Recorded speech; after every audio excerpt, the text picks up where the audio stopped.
Hi. Hi, I'm Leon. I'm Sergey. Nice to meet you. Nice to meet you.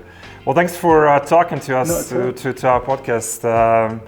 Just want to ask you, introduce yourself and what are your goals? What's your mission? So we're MyMynd. We're a digital behavioural health platform. We work with employers to support their workforce. So our strapline is empowering well-being through technology, science, and real human support. And it's that real human part that's really important to us, and that's what drives us. Nice. Just curious, what's your business model? Is it like a wellness app or direct-to-consumer, or? So we work with employers, and so we provide them access to our platform. So it's a web-based platform, and so the employers will bring us into a workforce. We'll engage with the staff. We work hard to try and reach the staff where they are to drive engagement. We get typically between 40 and 60% engagement within the workplaces we work in. And so for the individual employee, we provide our platform, which is like a mental health check-in, a behavioural health check-in. So it's an opportunity for an individual to really understand what's going on in their minds right now, but from a perspective of both risk and resilience. So our assessment will look at eight core indicators, so an equal balance between risk and resilience.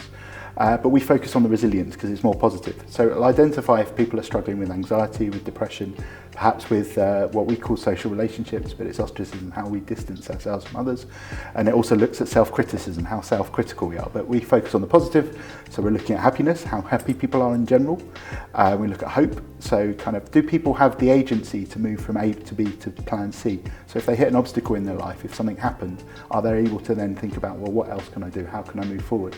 And so that indicator will look in that area. We look at leadership, how good at people are leading, not necessarily leadership as I'm going into a leadership course, but it's more about how good am I at making decisions both for myself, for those around me, for my family, for my friends, and how can I lead and influence others.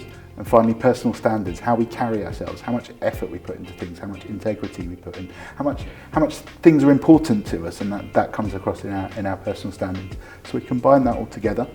And we give the individual a score against each of those areas on a scale from high concern to optimal. So high concern, some concern, satisfactory, optimal, and an overall score, which is kind of uses an algorithm to combine it all. And that's kind of their behavioural health score right then. It's a check-in, it's there and it's free for employees to use on an annual basis or more frequently. The most frequently they can use it is probably 6 to 8 weeks. The idea is you get your scores, you get your where you sit and kind of as your check-in, and then it's up to you what you do.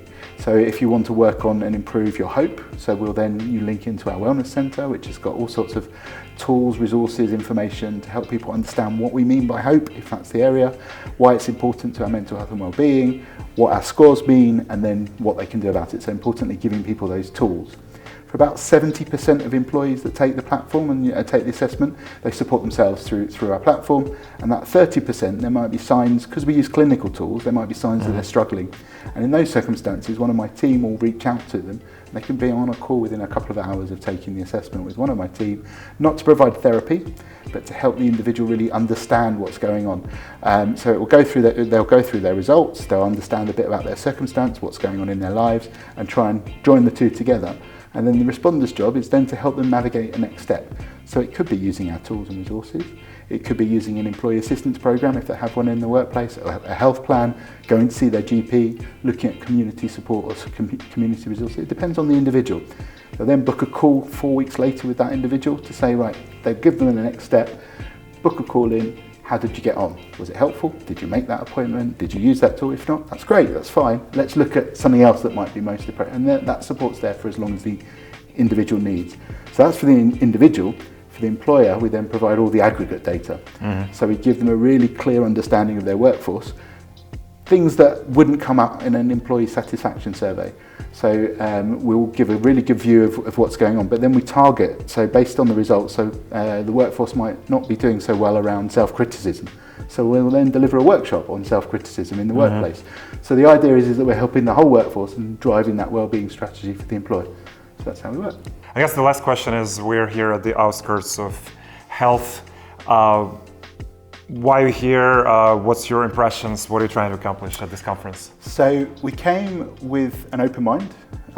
So we came in partnership with our US partner to see if there is any opportunities to start developing some pilots and projects and activity in the US, but also to really understand more about the US market. And finally, also to kind of talk to investors about what is the outlook, whether there is an opportunity for us to work with some organisations in the US to grow and to develop a business here as MyMynd, or whether there's opportunities that US investors might want to think about investing in the UK because it's an overseas market where perhaps there isn't any growth, or there may be less growth in the US market, and whether or not investors would be interested in investing overseas. Well, thanks, Leon. Brilliant. Thanks for your work. Thank you, Leon. Yeah.